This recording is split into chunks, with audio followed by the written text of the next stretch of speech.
Assalamualaikum warahmatullahi wabarakatuh.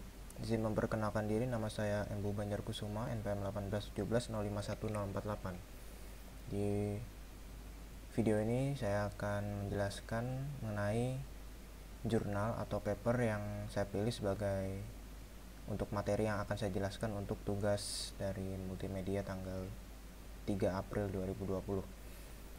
Jadi judul yang saya ambil ini adalah The Compact Wide COCG Frame Buffer, yaitu yang dijelaskan di jurnal ini yaitu kompresi video atau gambar juga, tapi lebih umumnya ke video, dimana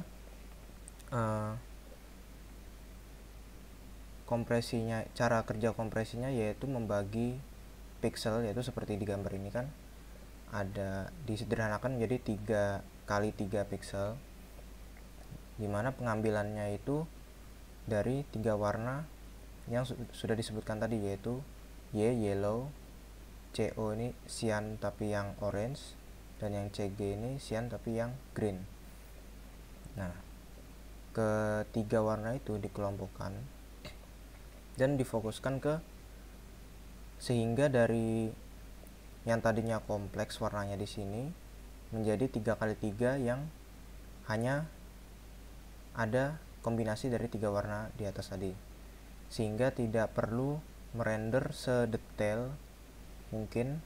Karena itulah kompresi itu ada, sehingga size lebih kecil dan bandwidthnya juga lebih cepat.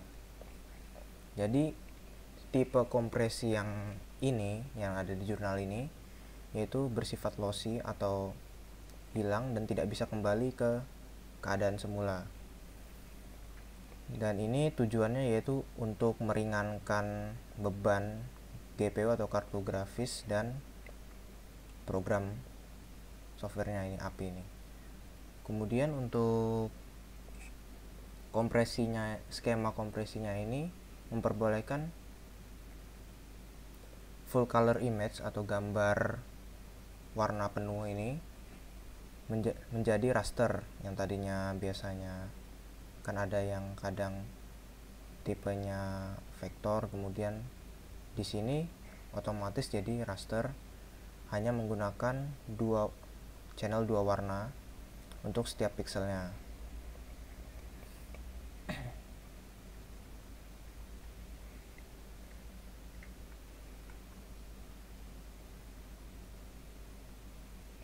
Nah, jadi ini YCOCG ini kan tiga-tiganya ini dikombinasikan menggunakan matriks.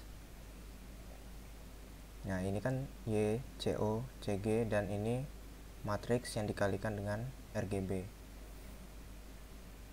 Jadi tidak perlu menggunakan, kan ada 4 CMYK.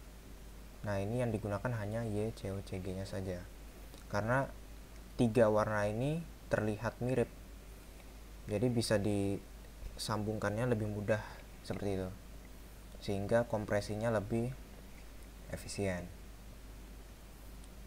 Kemudian storage format juga lebih hemat karena pixelnya digabungkan tadi, seperti tadi kan ada 3x3 jadi 1 seperti itu.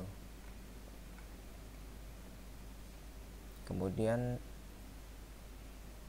format pixelnya tadi direkonstruksi lagi, disusun warnanya sehingga lebih seperti blur gitulah, jadi lebih tidak terlihat perbedaannya, walaupun padahal ada perubahan drastis.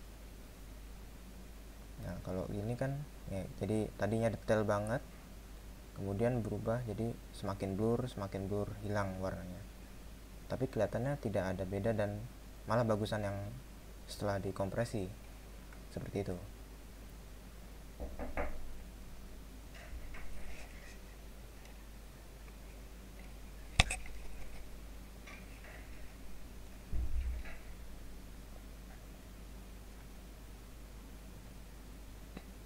Nah, ini juga contoh penerapannya, tapi di sini lebih banyak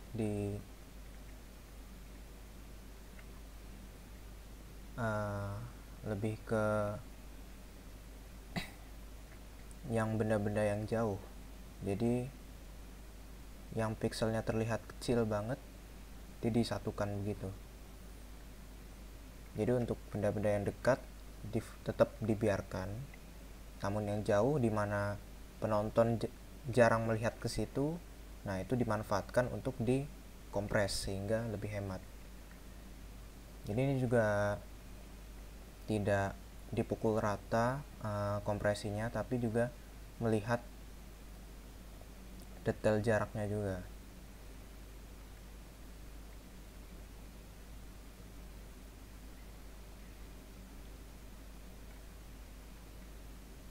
Nah, di sini juga memperkirakan anti-aliasing seperti tadi yang di blur itu. Jadi saat di blur itu terlihat lebih mulus garis miringnya seperti anti-aliasing jadinya. Kemudian ada blending.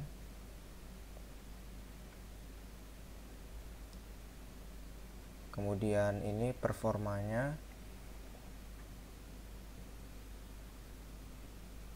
saat menggunakan blending dan tidak.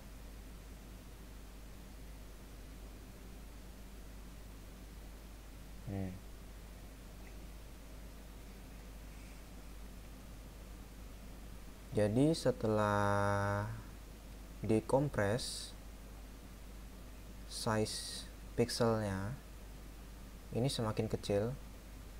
Nah, dari 64 jadi 48, 96 jadi 64, 160 jadi 96. Jadi semakin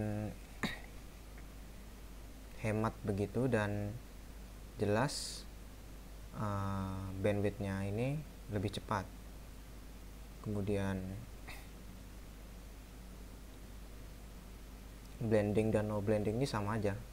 Mau nggak pakai blending, mau pakai blending juga tetap dia mengalami peningkatan bandwidth, sehingga untuk proses loading atau buffering videonya tuh jauh lebih cepat.